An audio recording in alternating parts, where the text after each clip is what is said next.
It's like the never mind. It's like the brown sound in Yeah, South Park. that's literally what I thought about when I did this. I was like, isn't this like the brown note where like they play it and it like makes you shit your pants? Basically, like, yes. I'm Paige. And I'm Megan. And this is Spooky Science Sisters. Hello, spooky people, and Happy New Year. You're listening to Spooky Science Sisters, a podcast where we present to you a science-based and probably very giggly discussion on all things strange and unusual. The holidays are over and we're all hunkering down for winter, so it's time for some debunking of a classic spooky winter mystery. This week we're talking Dyatlov Pass. Before we get to our discussion, though, we're going to do our usual something spooky. So, Megan, did anything spooky happen to you in the last couple of weeks? Or really couple of months? Yes, it's been a while. We recorded our last episode like second week in December, third week in December. I guess maybe it's been like a month. Yeah. Ish. But now we're back to regular schedule, so get excited. You have to talk to me more often now. Yeah, nothing specific. I just, in conjunction with this episode, wanted to plug the horror movie Devil's Pass, which pulls from the Dyatlov, pulls from that story and like creates like a fictionalized version of hikers like going to like follow the path of the original 9 and figure out what happened to them. But it's really spooky and good, so go watch it after you're done listening to this. I'll have to watch it myself. Yeah, I think you'll like it. It like didn't get great reviews, but Steven and I just, I don't know, thought it sounded interesting, and I am sort of obsessed with the story, so I was like, well, I'm definitely watching this anyway. I think this is one of my favorite topics that we've done so far. Yes. I'm very excited about it. Yes. So, well, and we'll get into it in a second. So, yeah, but first, Paige, did anything spooky happen to you? Okay, so I have one thing that happened kind of to me and then one that didn't happen to me at all, but I'm telling you anyway. So last time we recorded, we talked about how I had been living with my friend, and so I just moved out like 4 weeks ago now maybe. And shortly after moving out, I got a text from her, and this is the same place where like I had said that like we thought we had heard somebody running up or down the stairs, but like there was nobody else home.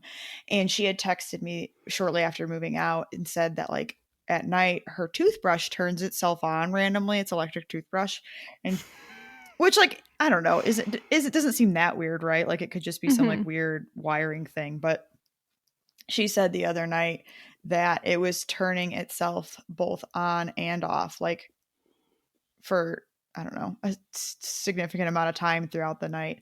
And she was like pretty spooked out by that, which basically I'm telling you because I just want you to know that it's not all me, and these things happen even when I'm not there. So I'm not the only problem. Yeah, but I think it could be argued that like you're somehow a catalyst for all of these things happening, because somehow you seem to go to these places and then they're just haunted now. Well, not to mention, like, this is pretty off topic, but I mean, a lot of the listeners don't know this, but Megan, you do, that like for a long time she would tell me I'm a witch because like I've had like a series of situations where I've been somewhere and somebody around me has like had a stroke or like a heart attack or something like really traumatic happened to them. And it's like, this shit doesn't happen to other people, but every time I go somewhere, something like that happened. Yeah, I do think that about you. I think you're cursed. So something's going on with me. Yeah, or it's fucking new me, like for sure. You're just some demon child.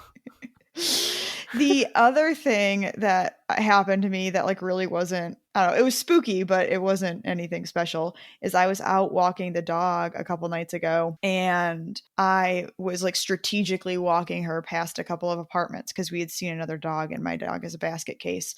And when I got near one of the other apartments, I saw like a porch swing and it's like pretty late, so it's dark out. And then like some girl just sitting there in like a long red dress and like really long, like blonde or like white hair. And she's like staring at me. And I just like froze. Like I just stood there and stared at her and was like, what the fuck is this? I didn't move because I was like certain that if I turned around, something terrible was gonna happen to me. So I just stood there for a minute. Finally I made my way home and I decided to start like looking up. Well, first I made my husband go look at it, but then I started looking up like Halloween decorations and I checked it out the next day and like confirmed it's just some like weird Halloween decoration that somebody's left up, but it scared the shit out of me. Great. Okay, so let's actually jump into Dyatlov Pass. And I will probably mix between trying to say it like the actual Russian way, which is like Dyatlov or Dyatlov. So I'm sorry. Just I have to like force my brain to do it more the correct way. So it just ends up sounding really awkward.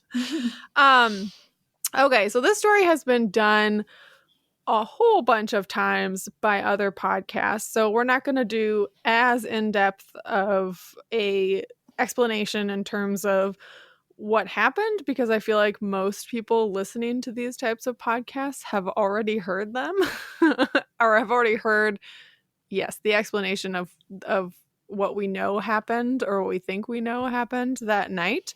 We'll focus more on theories of what might explain why they ended up outside of their tent in the freezing cold Russian wilderness.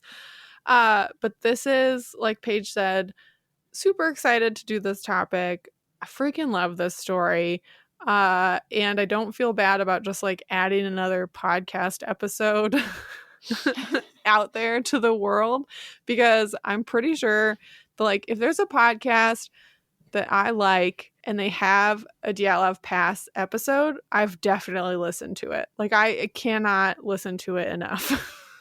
Because every time I feel like I learn something a little bit new. So Yeah, it's a great story and it's also like a little bit of a mind fuck. Like and we'll talk about it, but like I still don't know that I feel certain about what actually happened. So every time I think that I have a good handle on what happened and I think like, oh, it was definitely this, then I start second guessing myself. And I think like even last night we were chatting about it while we were doing research and I was like, oh, geez, that's what I think is most likely. And then by the end of the time that I was done taking notes, I was like, oh, maybe not. Yeah, I still don't actually have any idea. So we're going to go back to January 27th, 1959, so just over 60 years ago. And this is when a group of 10 hikers, including students and recent graduates from Ural Polytechnic Institute, or UPI, and an older ski instructor head out on a 16-day expedition into the Ural Mountains. And they're going to spend most of that time on skis. So it's like a really long ski trip in the middle of winter. Their leader is Igor Dyatlov. The pass was eventually named for him because of the events that we're going to talk about. And they start out with a group of 10, but they end up just being a group of 9 because one of them, a man named Yuri Yudin, ends up turning back because he has some chronic pain issues that flare up. So he's the only guy who survives because he turned back really early in the trip. So I guess lucky him. So importantly, all of these people are experienced hikers. They are experienced skiers. They have experience with these types of winter conditions. And these are really extreme conditions. Like we're talking Russia in the Ural Mountains in fucking February. So it's very snowy. The temperatures can get down to lower than minus 30 degrees Celsius, which is like to the point, I think it's like around minus 35 when Celsius and Fahrenheit just converge. So it's really fucking cold.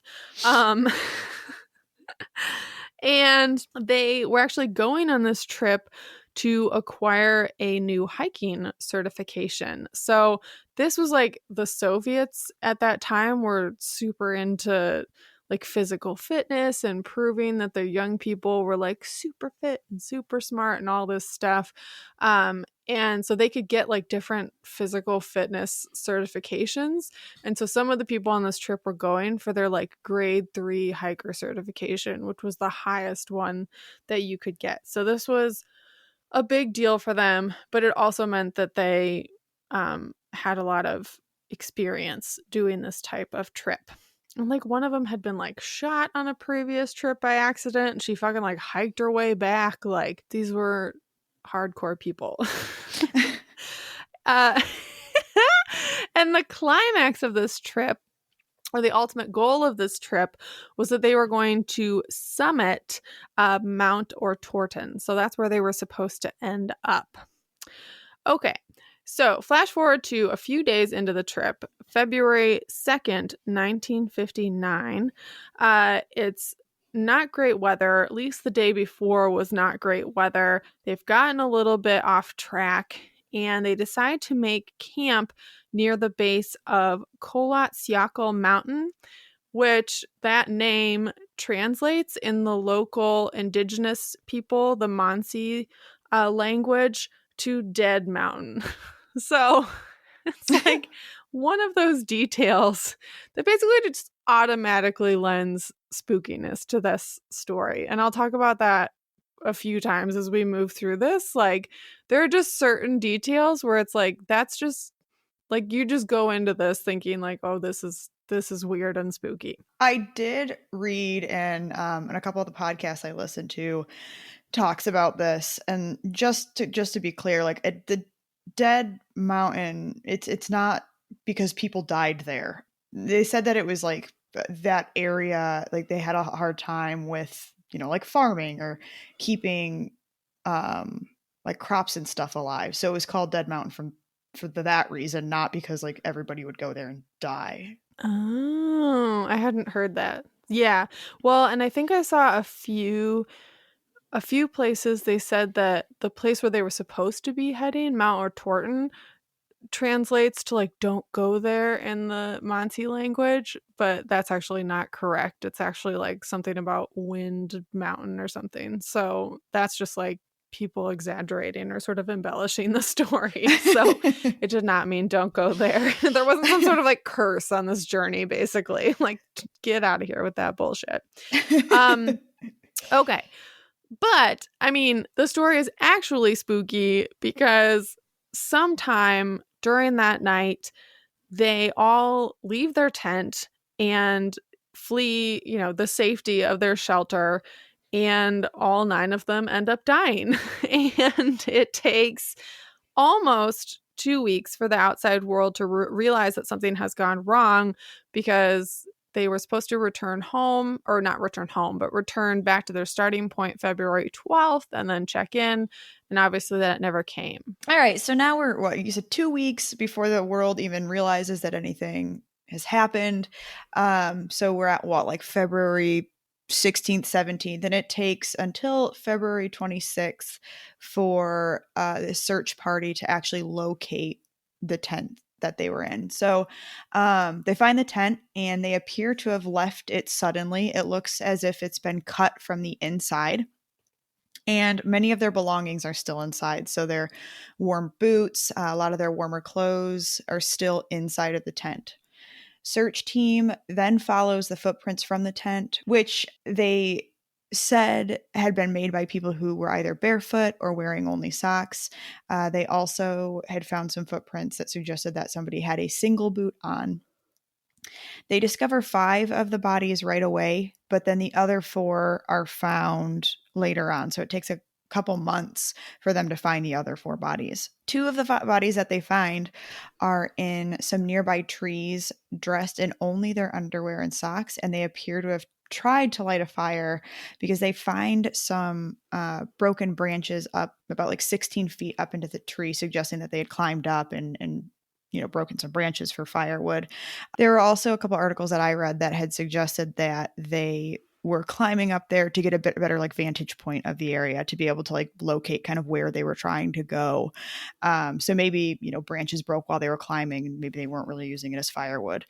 But they had also found 3 bodies that were not far from the tent, and they suggest that they're probably trying to make their way back to the tent at that point and died on the way back to the tent. The first 5 that are found, they determine died from hypothermia. However, one did have a small skull fracture, but they said that this wasn't a significant enough injury to have killed them. And then the remaining hikers, as I said, are found a couple months later, buried in snow in a ravine about 1.5 miles from the tent. These hikers have some more clothing on. It seems like they've taken some from the hikers who had already died. So I think they said one of the women had like a sweater or pants maybe wrapped around her foot as like a sock or like as a shoe, because she didn't have anything else on. The ones that were found in the ravine, they're in much rougher shape. So they have some internal chest and skull fractures, similar to what you might expect in a car crash. One of the women is missing her eyes and tongue, which that's something else that a lot of people tend to point to as like, oh, this must have been some sort of heinous murder, similar to like what they talk about with cow mutilations, right? Like, oh, their tongue is missing, Yes. so some like weird thing must have come and killed them and ripped their tongue out. I think one of the other people had their eyes missing as well, but that might not be true. I think I had heard that a couple of them had their eyes missing. And like we talked with the cattle mutilations back in the Skinwalker Ranch. Thank you, Skinwalker Ranch episode. It's very possible that this could have just been like bugs that ate out the tongue and the eyes of these people. Yes. Yeah, that, or she was like a little bit submerged. So like there's water running over where she was. So it's possible it was just like things decomposed more quickly, or her soft tissue did. Right. So they're in this ravine. A lot of people think, it's weird that they're so separated from their group. But then I think now they recognize that they may have like tried to build some sort of snow shelter for themselves in the ravine to protect themselves from the weather and try to be protected there. So my thought was like, these people are down there for like 2 months. Their snow shelter like has potentially collapsed on them. Like, we don't really know what else is going on. Like, is it possible that some of these like quote unquote injuries that they show are just sort of like post-mortem things that happened while they were hanging out there? My thought is even if they had gotten separated like that night, or that doesn't seem totally unreasonable to me either. It's the visibility in these types of situations would be, I would imagine, so low that like it would be pretty easy to get separated from a group, or to go the wrong direction and not realize or not know where you are and not know how to get back. Yes. Yeah, like I think they purposefully left the group, as evidenced by the fact that they're wearing clothing that they scavenged off of the other people. I guess that's a good point. Yeah, so like I think they purposely were like, okay, we need like we're dying, we need to take some shit and like go try to make ourselves a shelter elsewhere. But I just don't feel that surprised that like they didn't die from hypothermia. The people in the ravine didn't die from hypothermia. They died from these massive injuries that they had. But I don't know. But I also feel like there are just perfectly normal explanations for those injuries to have occurred. Right. I gotcha. Okay. So everybody's dead. This search party finds them. The government conducts this official investigation into trying to figure out what happened, and concludes that they succumbed to an unknown compelling force. And in this case, the government pretty much says they succumb to some sort of natural force, which is sort of like, I mean, again, it's another detail of this that makes it sound really spooky, like, oh, unknown compelling force, and people are like, oh, it's aliens, and it's like, no, it's just like they don't know what happened to them. Nobody was Right. there. They're all dead. It's been like however long. It really is just an unknown force. Right. Let's just like, we don't really know what happened, but we got to put something. Um, so then people sort of, I think, freak out about it a little bit more because after this incident, the Soviet government bans public access to the pass for 3 years after this occurs and classifies the results of their investigation. And again, people think, oh, that's really strange and spooky. Like, why would they classify it? There has to be something weird going on here. And it's like, to me, like, we all watched Chernobyl, right? Like, that person pretty much seems like standard practice for the Soviets. Like, they're like, meh. We don't want anyone to know about anything. Like, just classify it. It's fine. Right. But Yeah. I still feel like, I don't know. I feel like the way that Chernobyl was handled was kind of spooky too. Yes. Well, and we'll talk about it because there are just like some weird things, but I have trouble telling if they're just like, I don't know, if it was just like general Soviet weirdness. It's just possible that that's just how they handled things. It's not necessarily that like this is a special case where, the government was Right. involved and they're trying to hide something. Right. Well, and I'll mention this again, but they were doing this trip like to get this special certification, which was related to, I think that certification was coming from the government. So on some level, it might have just been like, they were fucking embarrassed that 9 young people that they were proud of, who were like up and coming, graduates of this university. And yeah, then they end up dying in this effort related to getting this certification. So that seems very Soviet to me, to just be like, nobody needs to know about this. Yeah. But from this investigation, there are some decidedly spooky details that get uncovered. So one that people like to bring up is that the people had like unnaturally tan skin or red skin. To that I say, no, not spooky. Like, that just seems like pretty standard, like mummification, freezing due to cold and sun exposure. So that doesn't bother me at all. Like, I don't think it's a sign that they got debunked. Done. Put it away. Stop talking about it. I don't want to hear about it. Of the hikers who were found in the ravine, the investigation determined that there were traces of radiation found on the clothing of 2 of them. And I think one source said specifically that there were like 3 pieces of clothing that had traces of radiation. And I wrote down that people like to stress that it was twice the amount of exposure allowed for people who work with radioactive materials. But then I can't remember if I just like made up that amount or not. So I think I heard somebody say twice. I heard somebody else say like significant amounts, but it's, to me, like relating it to modern safety levels for people who work with radiation, like that is a pretty minuscule amount that they allow people to get exposed to. Yeah. So yeah. I had heard 3 times the amount, but then I also had read and heard that it was an insignificant amount. So yes, yeah, I heard like a little significant. Bit all over the place. Yeah, some put it as traces. So like, I don't know. We don't know how much there actually was. It's sort of like Skinwalker Ranch again, where it's like there's radiation, but we don't really know anything about it. So I do have a question about this that I was going to bring up later, but I'll bring it up now because it fits here. Great. So one of the articles I read said that they had like killed the nuclear explosion theory or whatever because of them not finding like any radiation or any like anything on their belongings. So what I don't understand is like, why would it be on the clothing that they were wearing but not with the rest of the belongings that they had.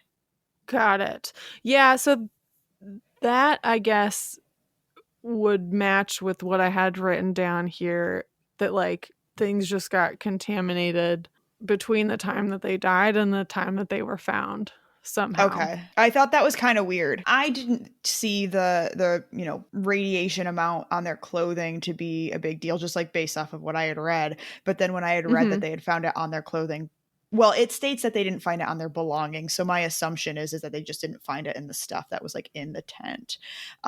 Yes. I just thought that was kind of bizarre is all. So yeah, it's sort of weird. But these were people who were also like scavenging clothing from other people, so like maybe just some of somebody's clothing was radioactive and then that got, passed to them. I don't know. I wrote down though that I'm sort of convinced that just like everyone in the Soviet Union was probably a little bit radioactive.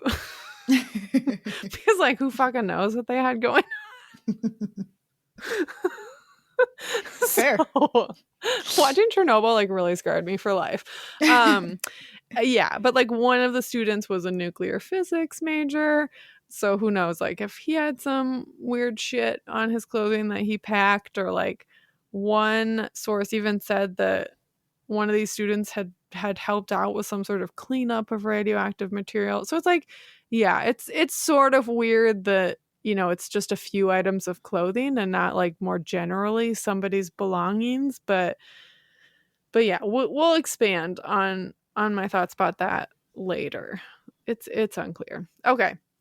So the last sort of just spooky detail from the investigation was the fact that the people in the ravine, had these major injuries. And I think part of the report says that they were akin to them, being hit by a car, like all internal injuries that they face, like broken ribs and fractured skulls and just, yeah, really, really major stuff.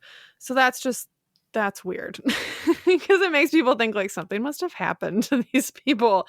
That was a big deal. Okay. And then finally, in terms of trying to debunk stuff and just like people trying to, figure out exactly what happened, I just want to point out like this was 60 years ago in Soviet Russia. So they didn't have access to a lot of the modern forensic methods that we have today. We don't know if there was like some stuff that they just, got classified and never saw the light of day again, or that, just wasn't properly handled. And yeah, so there could be weirdness just because like there's missing pieces of the puzzle with the way that the investigation was handled, because there was like something going on weird with how it was done. All right. So one of the things I did for this podcast is I listened to the Astonishing Legends podcast episodes. And I think we've plugged them on the show like probably like every other episode at this point. Probably like a lot. And shockingly, I did not listen to the Astonishing Legends episodes on this. I got distracted by other things, but I'll probably listen to them eventually because I can't not. Right. It was really well done. It's a 2-part episode. And while we may differ with them on some of our thoughts regarding what happened, I overall think that the podcast is really well done and they're a great listen. So you should definitely go check them out. Importantly though, for the first episode of the Dyatlov 2-part episode is that they honor each of the hikers in it. So the first episode is really just based around kind of the background information, and then they go into like a small, I guess, like biography for each of the hikers. So they introduce each of them and then talk about their interests and their hiking experience. I thought that was really cool, and I found it important just because I've heard and read in some of our research that people have kind of blamed the hikers for not being prepared and doing something wrong. And this just, it tells you that they're experienced hikers. They knew what they were doing. That isn't to say that they couldn't have made a mistake somewhere, but they came prepared. Like they weren't careless and like they knew what they were doing. Yes, definitely. And some of the sources that I looked at had like entries from their diaries that a few of them were keeping and pictures of them like on the journey to get to their starting point and then from the first few days of the hike. And it's like all very endearing. Like there's just a group of young people and they're out having fun and goofing around. And yeah, I mean, it's definitely sad. Yeah. So yeah, and it's easy to like, you know, sort of get sucked into the mystery and not acknowledge like Get excited and not know these are people. this is like a very tragic event that happened. And like, it would not have been fun to, I was going to say it would not have been fun to live through, but they didn't live through it. So Their families did. I'm a jackass. Okay. So that is the overview of what happened, which took significantly longer than I thought it was going to, but ain't that always just the way on this podcast? Okay, so now we can get into our thoughts about the various theories that exist about what actually happened. And I should say, like, I think there are like, I don't know, 79 or 75 like official theories that have been acknowledged or something, but there's just like, there's literally no end. Like, go to a YouTube video about this, go to an article about this, scroll to the comments, and like there's literally no end to like the absurd things that people come up with for explaining what happened here. So I guess first we're going to focus on the more natural things that could have happened or natural explanations. And by natural, I mean like some natural disaster event occurred that ended up forcing them out of their tent and into the cold. So the first of these is that there was an avalanche that hit the tent, or that they thought an avalanche was going to hit the tent, causing them to leave it. So this was like the one that I was like, this is what happened. It was a fucking avalanche. Case closed. We're done here. And now I'm like sort of second guessing everything. But yeah, what do you think about this, Paige? So I'm a little stuck on this one. I can't decide. Admittedly, when we talked last night, I was like 0% sold on the avalanche idea. But I did see it as like the easy and probably the most logical answer. It's just that like there were small things about it that kept kind of throwing me, and there still are small things about it that are kind of throwing me for a loop. But the reason that I initially was like, it's not an avalanche, was because I had like heard and had read that like several investigators and scientists kind of had dismissed the theory for some reasons. One of them being that, you know, while the tent was like still generally up, or while the like tent and it had like snow on it, which I think you mentioned, people say that like there just was not as much snow on the tent as you would expect if there actually had been an avalanche. So like it was like a pretty thin layer, like a, you know, not a very deep layer of snow. So a lot of people counted out for that reason. Also, there were some comments about like the footprints were still like pretty visible, which, I mean, I guess I've never been in an avalanche, but it would make sense to me that if you had walked through some snow and then there was an avalanche and you came back through, that the footprints wouldn't be super easy to see. Right. And then there was like this whole like math problem about it. This whole thing about like the degree, like the slope of the mountain that you're on, and whether, you know, how steep the slope has to be for an avalanche to occur. And the general rule, I guess, is called the 30-degree rule. And it says the steeper the slope, obviously, the more likely the snow is to slide. But the rule states that a slope that's less than 30 degrees, you're generally safe. Where if it's greater than 30 degrees, it obviously would become more dangerous. And so Kolatsiakal, am I saying that correctly? Kolatsiakal. Siakal, was a 20-degree slope. So a lot of people at the time had thought that it was not a steep enough slope for an avalanche to even occur there. So that's kind of like why it was initially sold. Yes. Well, and that's pretty much what like a lot of other podcasts and stories that I've listened to have said, like, oh, it just wasn't that steep. So there wasn't an avalanche. Now, some of the sources I read which I'll talk a little bit about or a little bit more about later, suggested that a majority of avalanches do occur in the 30 to 45 degree slope range. But we all know there are exceptions to like basically every rule. So in one of those articles, Johann I think it's Goom is how you pronounce his last name, Yeah, Johann either Goom, Goom or Gom. I don't know. who's a professor. A professor at a snow and avalanche simulation laboratory in Switzerland, which Ooh. Switzerland, Switzerland. It's Switzerland. Switzerland. We're very American today.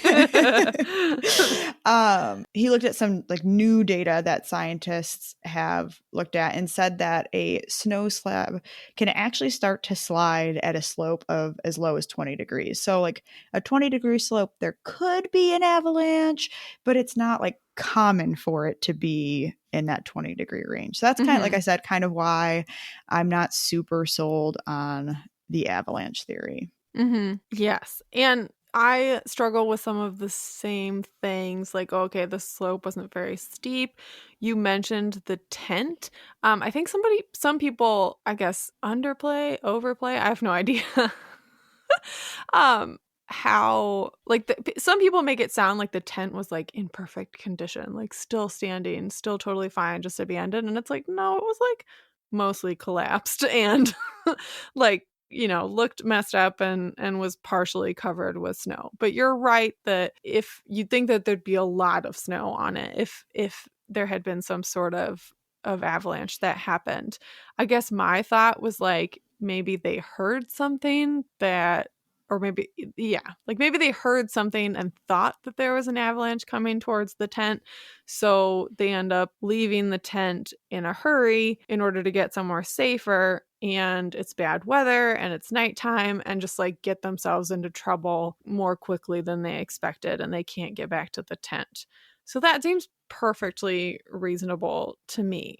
Okay, that would make sense. And then you're saying that like a lot of the injuries that you see like those who were found in the ravine are probably injuries from like some sort of shelter falling on them versus an avalanche falling on them. Yeah, like I had heard one thing say that potentially, yeah, like their shelter collapsed on them and that just like pressure from snow or just like, would have ended up giving them those injuries in the end. I'm also not ruling out like once they were out in the snow in the night, like those people make it the furthest. So yes, they have some pretty major injuries, but like we don't know if they were panicking, if they were running, if they partially They slid could have down the fallen. ravine.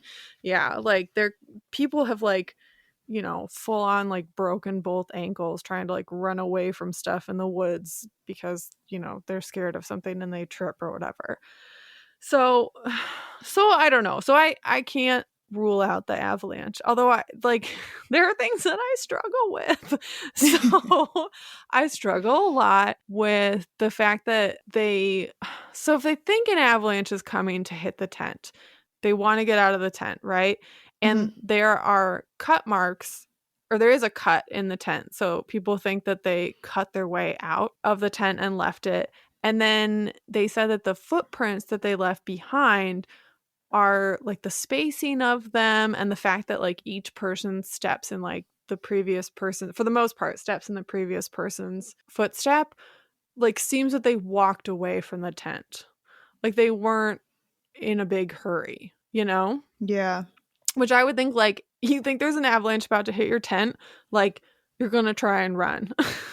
So I struggle with that because it's like if they were like walking away from the tent in an orderly fashion, why wouldn't they have put their boots on first? I don't know. Well, and then like why cut the tent? If it's not an emergency, like why are if you're able to walk away from the tent, why did you cut the tent in the first place? Yes. And I also can't decide if that's like a little bit of a red herring. Like maybe the cut in the tent happened earlier. Because like people stress like, oh, the door to the tent was shut. But it's like, well, maybe they like the tent just got cut or damaged sometime earlier in the trip. And they left the tent, through the door and then closed it back up and then left. But it's like, again, why did they leave Why without did they their leave their boots and their shoes? coats Yeah. and all this stuff, you know? Well, I'm assuming that like somebody tried this. Do we know if the zipper of the door worked? Oh, like if it was able to be? Yeah, like could they just not get out of the tent? And I so they don't had to know. cut it open. I don't know. I don't I'm know. going down like a completely different path now, I but I'm know. just It's wondering. so it's so easy to do with this story. So I have no idea. So those are the things that like the fact that everyone says that they walked away from the tent like doesn't say avalanche. Although I guess I could construct some sort of scenario in my head where like they rush out of the tent really quickly because they think holy shit an avalanche is about to hit the tent. And then maybe like by the time they get out they're like okay, maybe not. But like But then turn around maybe and get your boots. I know, but like maybe they're like, well, let's just like go down to this ravine and like make sure that things are, or go down to the woods and like make sure things are okay. I have no idea. I mean, is it possible like that they legitimately just like, well, no, I don't know why they would cut the tent, but like to your point, maybe it was already cut for some other reason. Mm-hmm. Though like they definitely say it was cut from the inside of the tent, if that makes a difference. Maybe, Yeah. but like maybe they accidentally like sliced it from the inside somehow. Yeah. And like I said before, like they just get lost. Like they just, it's not, there's no visibility and they just can't get back to their tent. Yeah. I mean, yeah, that's what I think. And I also, you know, people say they didn't run away from the tent, but it's like, well, I'm not really clear that like running away from the tent would look like the footprints would look the same as like running on like flat ground with like, you know, because it's like deep Right. snow and it's like fucking cold. And You really so can't I run don't in the know. snow. Yeah, like I think it could be like they hustled away from the tent, but like as fast as they could, and that's not going to Right. be any faster than a walk. Like when they talk about the speed they were making on the trip, like they were on skis, which would make it a little bit easier than just walking, and they were still only averaging like a mile an hour. So it's pretty slow going. Nobody's like running through here.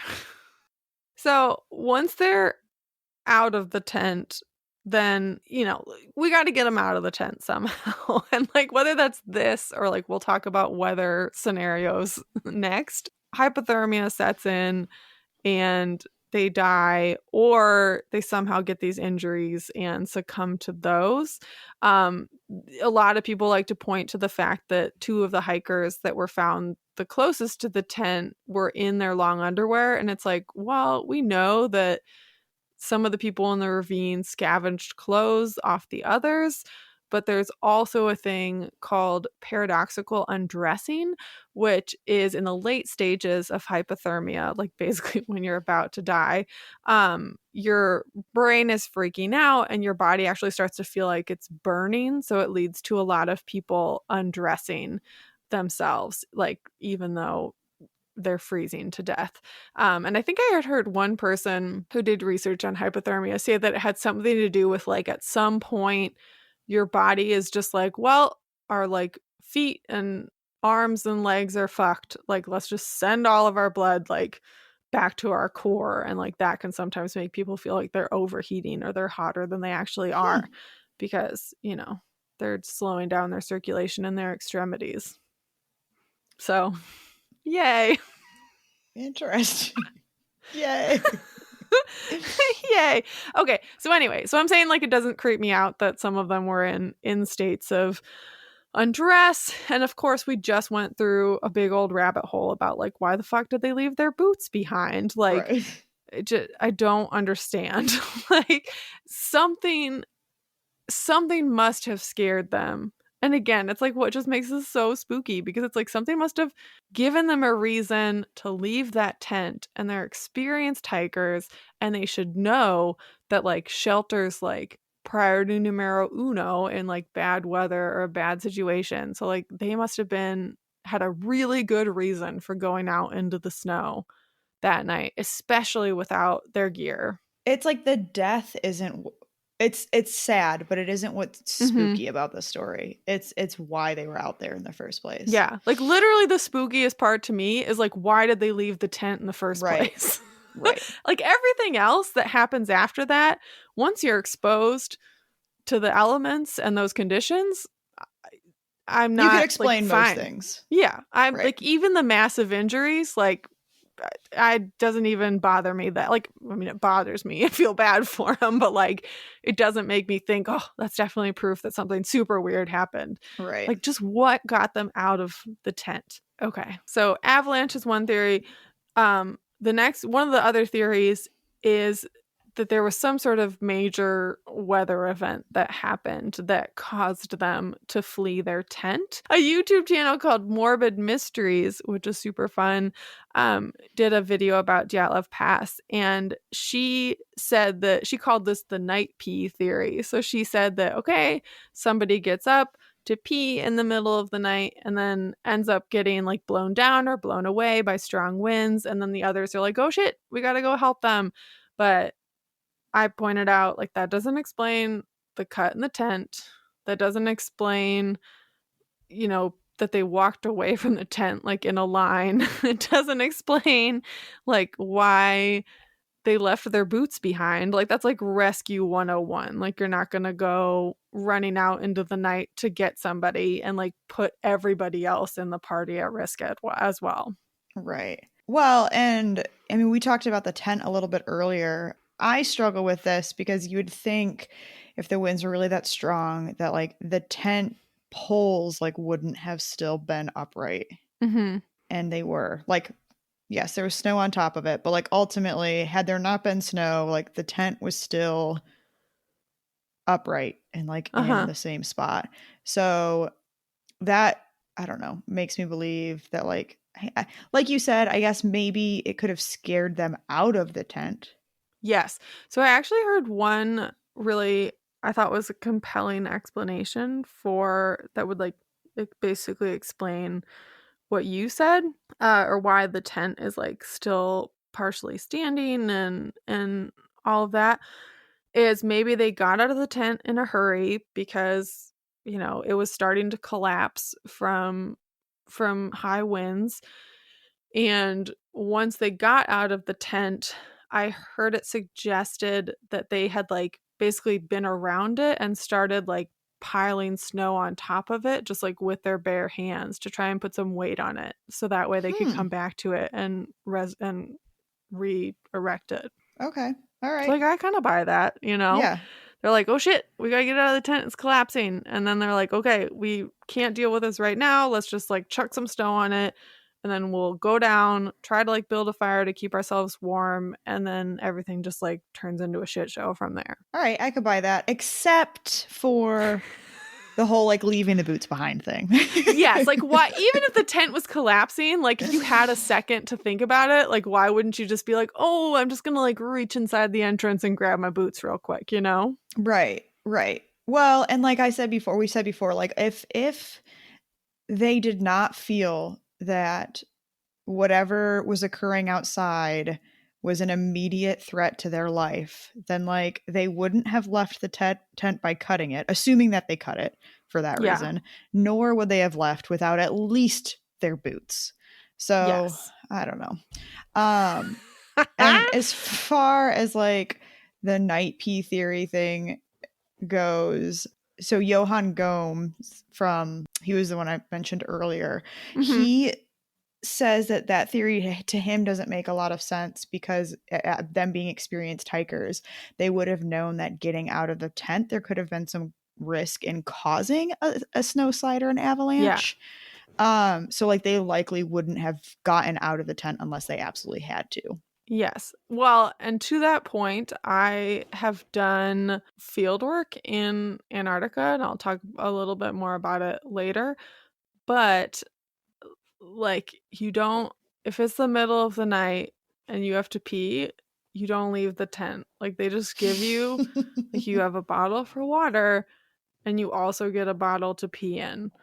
So they probably would have just had bottles in the tent that they peed in and then just dumped them out the next morning. So I don't think anyone was leaving the tent just like for funsies in their bare feet. Okay. So could just be like regular old, very bad weather, strong winds that you might get in this kind of area. But there is this phenomena called katabatic winds. And katabatic means descending wind. but these are hurricane force winds that can happen suddenly and without warning, particularly at night in mountainous areas. And presumably there's some sort of like weird pressure differential at play here. But there were a group of skiers in Sweden who were killed by one of these katabatic wind events in 1978 on what had like before been a calm day. And this is like similar to the Dyatlov Pass group. They abandoned their camp, and I think all but one of them died of exposure. There was some evidence that they had injuries on their bodies. So like, yeah. So that, I guess, lends credence to this idea that like that's what could have happened. And some people have pointed out that the Dyatlov Pass group put up their tent in a fairly exposed area on the slope of this mountain that they were by. So perhaps it's like they didn't want to descend any further and lose altitude. But it potentially, I guess in my mind, left them more vulnerable to these things like avalanches or extreme wind conditions. So related to this idea that it was some sort of like wind or weather event, some people have talked about this other phenomena called infrasound. So, which I had never put together, that like ultrasound is sound waves that are too high for the human, or too fast for the human ear to hear. Infrasound is their too low frequency. It's like the never mind. It's like the brown sound in Yeah, South Park. that's literally what I thought about when I did this. I was like, isn't this like the brown note where like they play it and it like makes you shit your pants? Basically, like, yes. Except this way is like less you hit funny. a certain frequency and it like makes you shit your pants.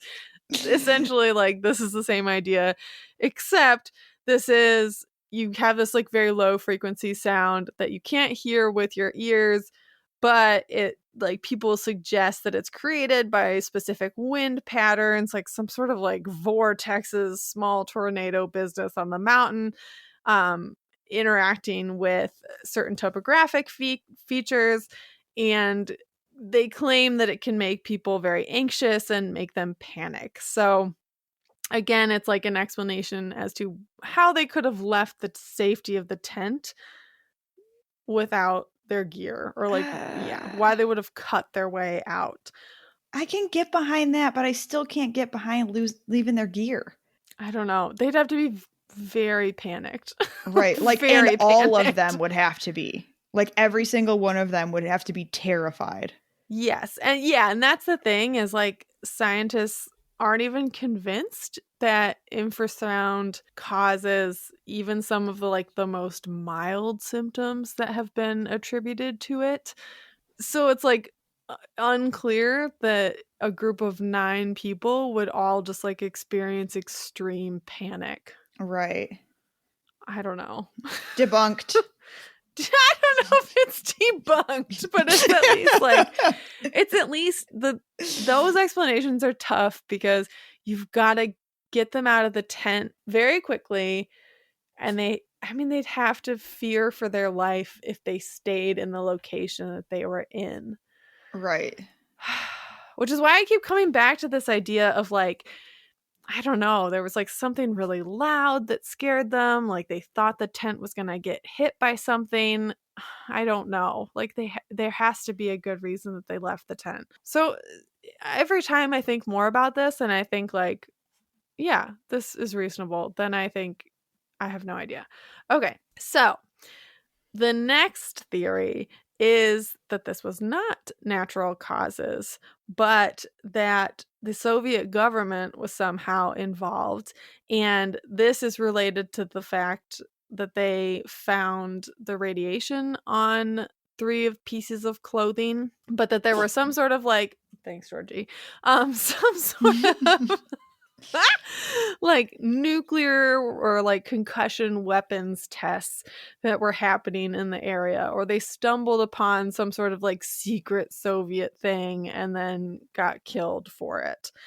And there are a few pieces of evidence that people think support this. So there are reports of people seeing balls of fire or lights in the sky that night. Although a couple of sources, including an article in The Atlantic and a Snopes article, said that that timeline is like probably not correct, that those lights were actually not seen until like the weeks after the Dyatlov Pass incident, and that the ones that were seen, like there are documented missile tests associated with them. So yeah.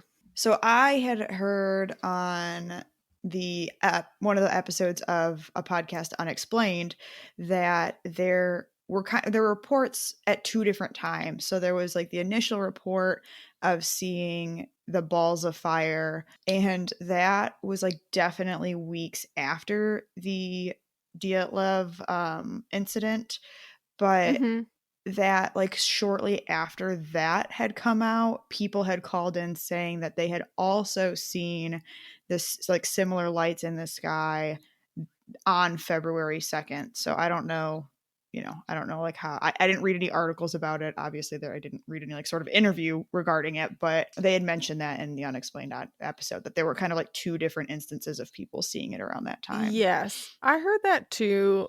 And I'd heard that there was like another group of hikers who was like 30 miles away who also saw them. And it's like, I don't know.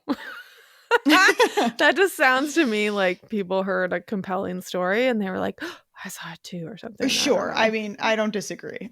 Yeah. And some people have proposed that like potentially if they did see lights, that it was like ball lightning or something, which we haven't really talked much about, but is super weird. Okay, so there's a couple other weird things that support this theory.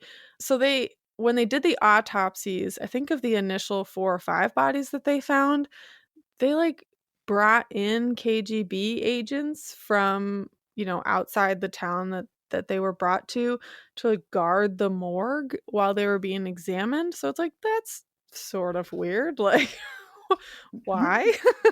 One author, a man named Oleg Arkhipov, I have no idea, who's written 3 books about the incident, says that he uncovered documents suggesting that the original prosecutor, Ivanov, who was charged with investigating the deaths, was told by forensic experts that the students had experienced something like an explosion wave.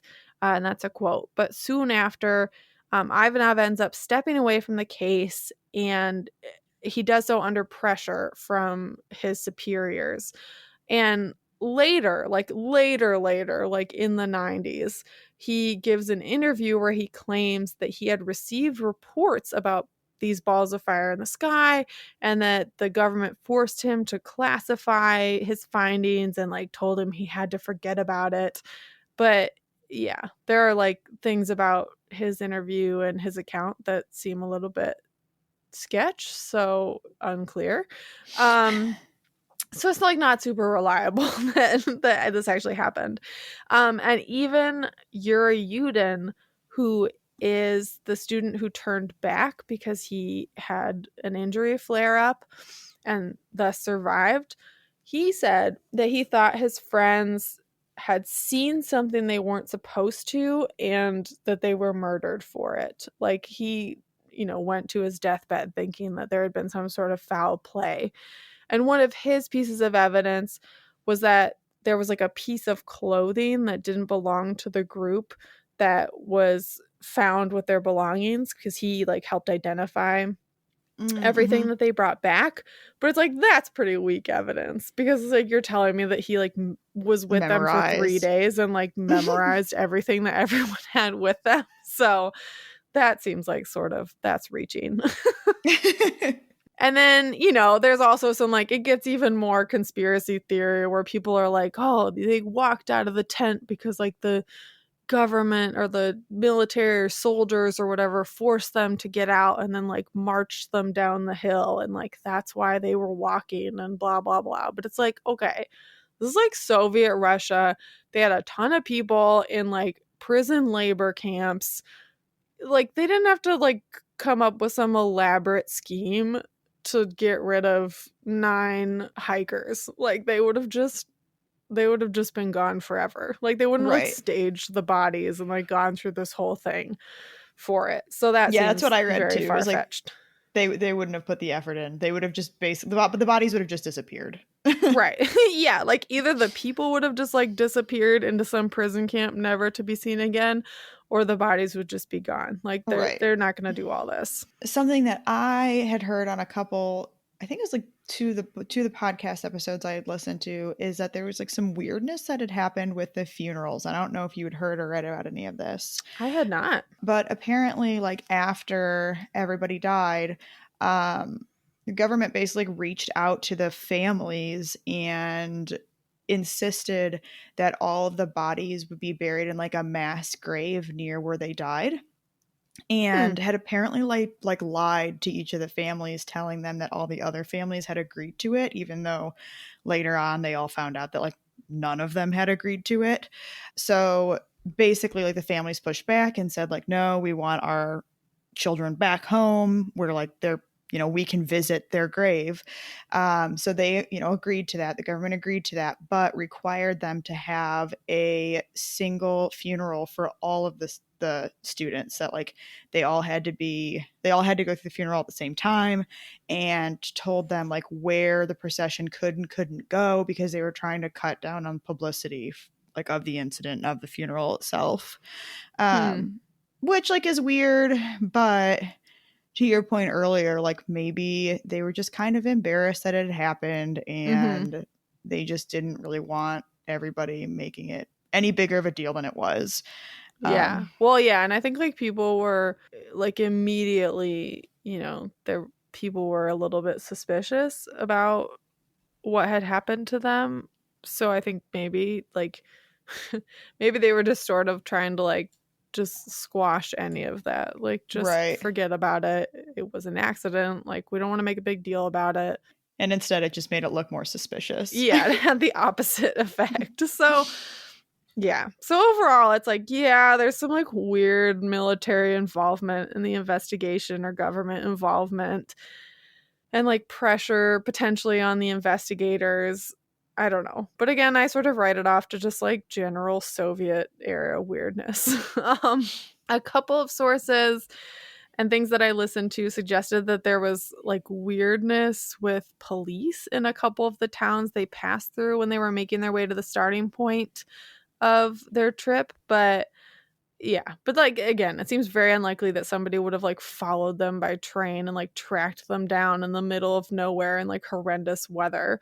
One journalist pointed out that had the military been involved in the students' deaths, like there's no way that they would have just let Joe anybody join in the search party. Like they just let I can't think of a name.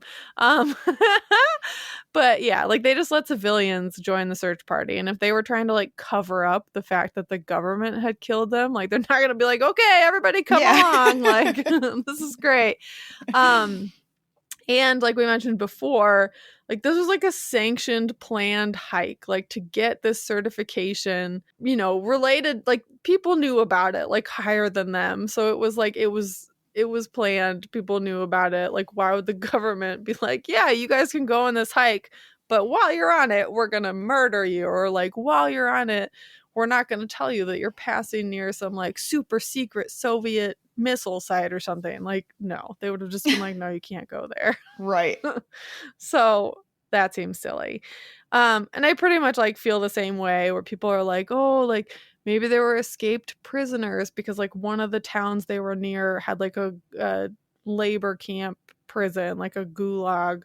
But yeah, or that like there were like Soviet operatives, like either one of the people was like a KGB or maybe even like a CIA agent, and they were on some sort of secret mission. But it's like, yeah, I don't think so.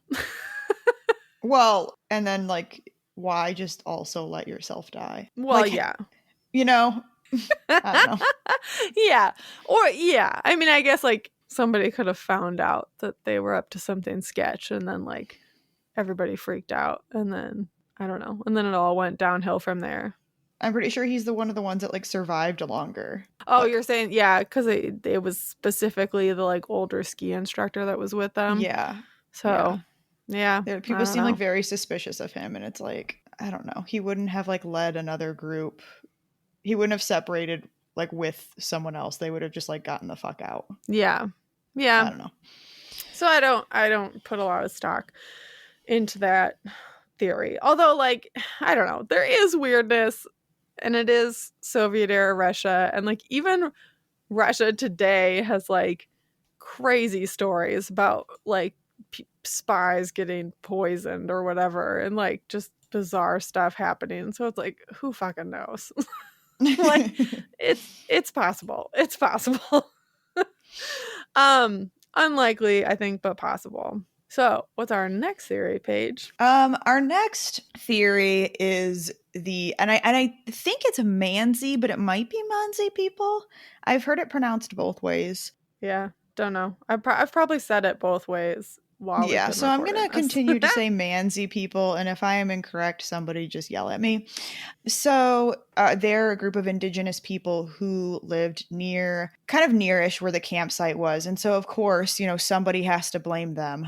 And so the theory, I guess, behind this, and there's kind of a couple, but basically that some evil like Manzi hunters came and committed the murders overnight.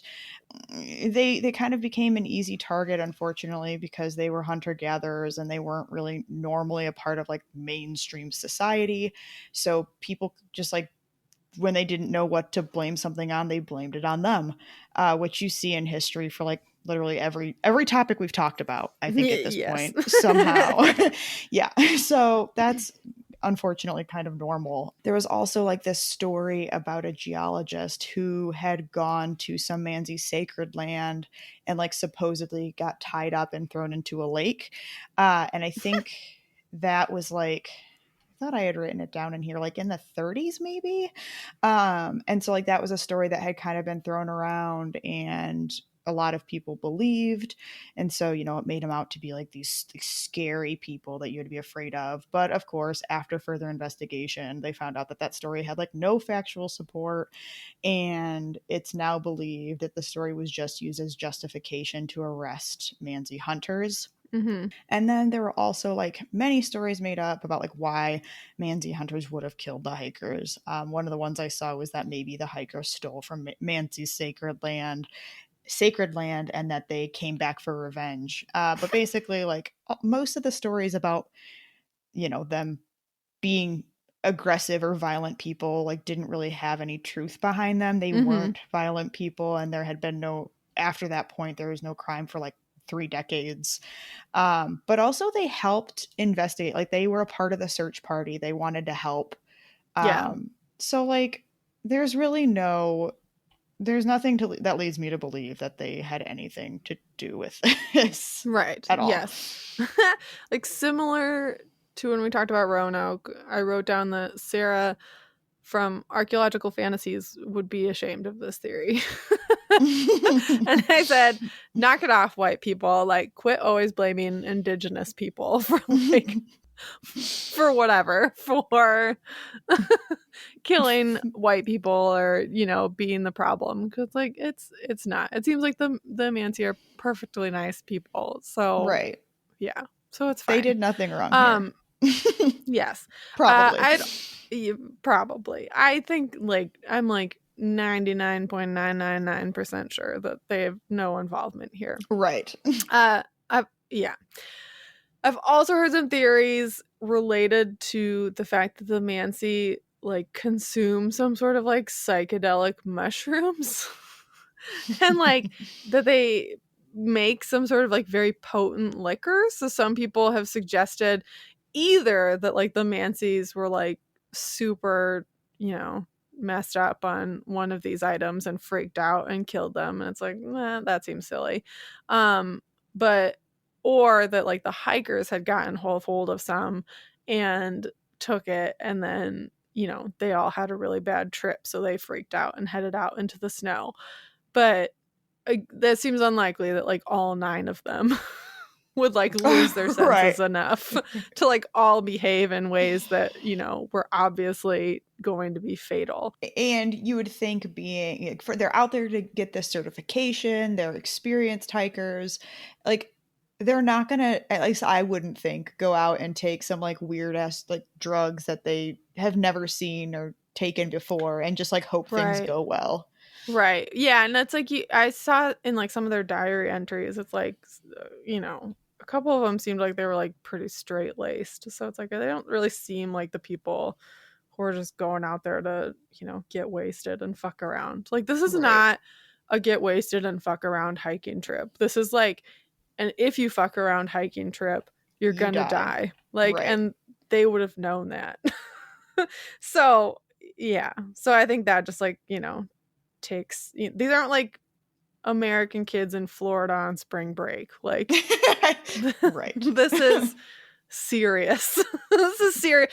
This is very Russian. This is like this is what Russian kids were doing for fun in 1959. We're not going on vacation. Like we're gonna go hike in the frigid wilderness and like some life-threatening situation. So that is intense. All right. So that's all the theories that I would say are like I could make an argument for why I believe them, or I can see, you know, why people might think they're more logical. And of course then we get to the paranormal. So There are yes. always some. So there's always some, just like Roanoke. So the evidence that's cited that something paranormal happened includes the massive injuries that were suffered by a few people in the group and the fact that there was the radiation present on those items of clothing. So two things that people think. First, they think that a Yeti or an abominable snowman came and just fucking murdered all of them. But again, like, why would you leave the tent? Like, I feel like the safest thing to do would be like huddle together in the tent. Like, Well, because you're sure as hell anyway, not moving faster than it. right. Like, yeah, you're not gonna go like out into its element and like make something happen here. So anyway, I'm not gonna spend a ton of time justifying this because it's just ridiculous. But there is this like weird picture that was taken by one of them during the trip because they like developed their film, and it looks very reminiscent of the famous Bigfoot picture that was taken in California, which I actually think wasn't taken until after this, right? That was taken in the 60s, but Yeah, I think so. but either way, like it's the main piece of evidence that is cited in this Discovery Channel documentary called Russian Yeti, the Killer Lives. Which is just like, fuck you, Discovery Channel. Like, what happened to you? And like it's like their main piece of evidence in it. Apparently, I did not watch it because I was like, no, I'm not doing this. But it's like their main piece of evidence, I guess. And it's like if you look at it, it is definitely just a person in a snowsuit. Right. That's what I look like when I have snow pants and a fucking coat on. Yeah. Yeah. And it's like late 1950s film. It's black and white. So like he's in the distance a little bit. Like, of course he's going to look sort of weird. It's a dude in a snowsuit. Like, absolutely no doubt in my mind. It's a dude in a snowsuit. I will say that I thought that I had read or maybe heard that one of the women had written in their diary that they had confirmed that the Yeti was real. That was like a joke. Like they had like written some like fake like Okay. news, like yeah, like they were just messing around, that like they were writing like fake news headlines or something like that. So it was just them goofing around was what I had heard about that. Gotcha. And yeah, some people will point out that the Mansi actually do have stories of like a Yeti like creature, but it's like that's not really evidence to this, Right. because it's like nearly So every does everybody culture. else. Yeah, like everyone has stories about some like human like creature roaming the wilderness. So, you know, that doesn't mean that it's real in this case. Yeah. And then aliens, it's obviously like, oh, there was radiation and there were lights in the sky. So, like, obviously it must be aliens. And it's like, it's fucking not aliens. The aliens just came, killed them all, and left. Yeah. Like, I would absolutely believe Soviet government conspiracy or, like, I don't know, some sort of missile detonation accident before I'd believe aliens. Absolutely. Yeah. Like, aliens would have to come down out of the sky, land in my yard, and, like, specifically tell me it was us before I'd be like, yes, it was definitely aliens. That is the burden of truth that I place on the aliens. You heard it here, aliens. Okay, so then let's talk about the reopening of the investigation in 2019, which I did not know had happened until I started looking into this. Yeah, so like Megan said, 2019, the investigation reopens.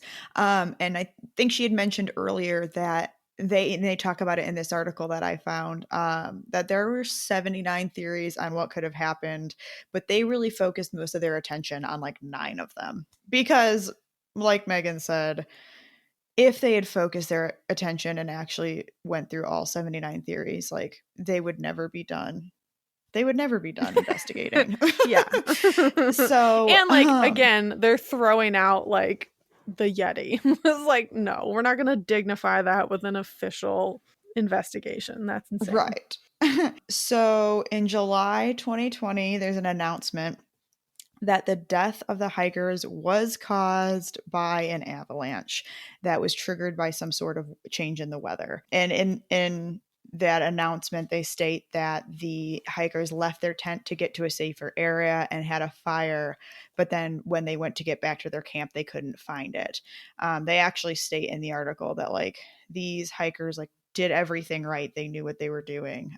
I still struggle with like not having some of their gear with them, but ultimately, like, you know, that's what this article says. They left the tent to get to a safer area. They have a fire, and on their way back, they die because of hypothermia. And they said that at that point, like you had mentioned earlier, the temperatures. I have read 2 different things, anywhere between negative 20 degrees Celsius and like negative 45 degrees Celsius, which like, I don't know. I guess like both of them are unfathomably cold to me. So like, I just can't even picture how that would hurt. Anyways, basically at that point, hypothermia could set in like a matter of minutes. Like it would take, you know, no time for you to just like freeze to death. In the Goom article that I read, or it was the New York Times article, but in that article, Goom says that a broken piece of dense snow slab of 60 centimeters in height, 1 meter long by 1 meter wide, could break your ribs. It's as if 150 kilos fell on you all at once. So kind of to Megan's point earlier, you know, if a lot of snow were to fall on them, you know, the ones who didn't die of hypothermia right away, their ribs could have been broken from just the snowfall. Yeah. And I still, again, like struggle with why did they leave their boots behind? And I guess I just still keep coming back to that they thought that the tent was going to get hit.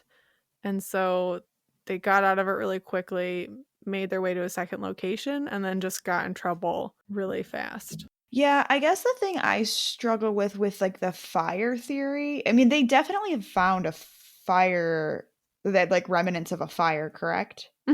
It's like, if they were really getting up in the trees and breaking branches off for firewood, like the assumption would be that there would have been plenty of firewood for them to continue the fire. So like, I don't know why you would just like let it go out. Yeah, but I mean, that just might be like, you know, how much is a small fire gonna do for you? Really do for you. Yeah, that's when fair. It's that kind of weather. So they just try to get back to their tent and they just couldn't get back. Yeah, like I think their point is like they wanted to get back to the tent. Like maybe once they realized like, oh, there's not going to be an avalanche hitting us or something. Like then they're like, shit, we should get back to the tent. And then they're like, oh fuck, where is the tent? Yeah. Like, right. It's dark. It's probably blowing snow. Like it would be so easy And to you're probably get already like in a lot of pain because you're so cold. You're not right to thinking straight. Yeah. yes to get it would just be super easy to get disoriented in those kinds of conditions. Yeah. So okay. I have so many thoughts. So the we kind of talked about the radiation already, so I'll sort of skip over that in our notes. I'm like not convinced that it even really means anything. Like I think it could have been introduced later or something. Yeah. And some people have even said like potentially it was introduced like from some sort of testing they did on their clothing. Well, and I guess my point here was that the nuclear explosion theory is kind of a big theory, and in their announcement they specifically state that like we didn't find any radiation on the hikers' personal belongings, so we basically just threw that theory out because like Yes. it didn't there's no evidence that it happened. Yeah, like it's just those items of clothing. It's not like generally their bodies or their other belongings. So it's like it's not like they only got fallout like on 3 items of clothing and nothing else. Like it must have gotten Right. there somewhere somehow else.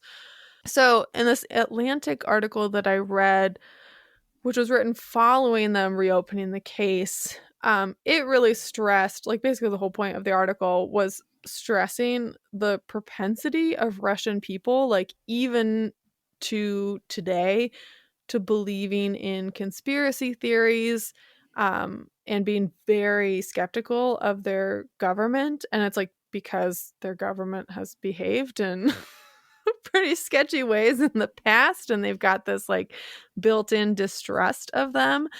And when they opened this new investigation, they immediately ruled out and didn't look into any type of like criminal explanation or non-natural explanation. So that, made some people, including these people's families, even more suspicious and angry Right. because they felt like something had happened. Like Yeah. something purposeful had been done to these people to cause their deaths. The families have basically come out and just been like, I don't buy it. Like, I don't buy the Yes. avalanche thing.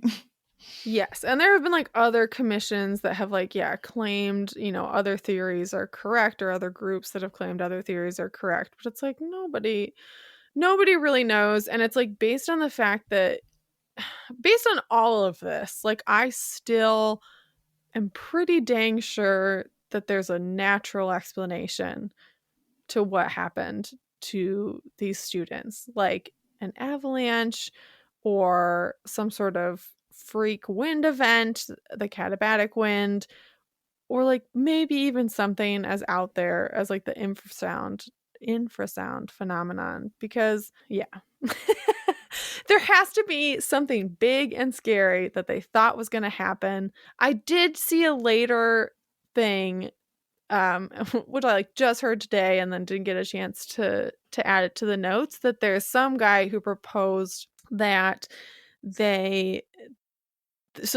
tent was like a custom tent that Igor Dyatlov had like designed or made for this trip, and he had also like built this custom stove to take with them. So some people have proposed that like the stove malfunctioned and either like started to catch on fire or started to fill this tent up with smoke. And so they like, cut open the tent and got out of it really quickly and, went down the hill, and that's what was the catalyst for all of this. Hmm. But unless you thought the stove was gonna like immediately explode, again, like when Grab you your go boots. camping, you leave your boots in a pile by the door. Like, why wouldn't you at least just like stick your hand in there and grab some boots? Right. Even if they're not your boots, even if you don't get them on for a little bit, like, why Right. Like didn't you just before you grab them? walk away, unless you like thought there was gonna be an explosion, I feel like you'd take the time to get the boots. That's really troublesome. I am gonna be honest that, like, I want to say that I fully believe it was some sort of natural thing that caused all this, like some sort of, like you said, Mm-hmm. avalanche or something. Mm-hmm. But, like, really, I would be lying to myself because I don't have any idea. Like, in every scenario, I go back to, like, somebody would have to be, like, attacking me for me to not think to grab something to keep me warm. Yeah. I think. I mean, I guess I've never been in a scenario where I'm in a tent and there's an avalanche, so, like, maybe it's not fair to say, but... Yeah. Well, yeah, and it's it's what we keep coming back to is, like, everything that happens post-tent, fine. Yes.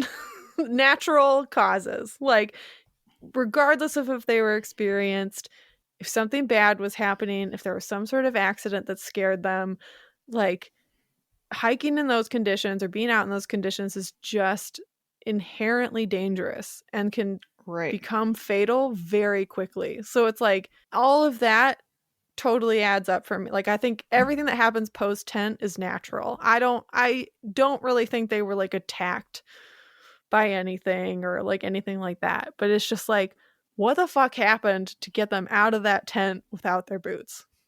Yeah.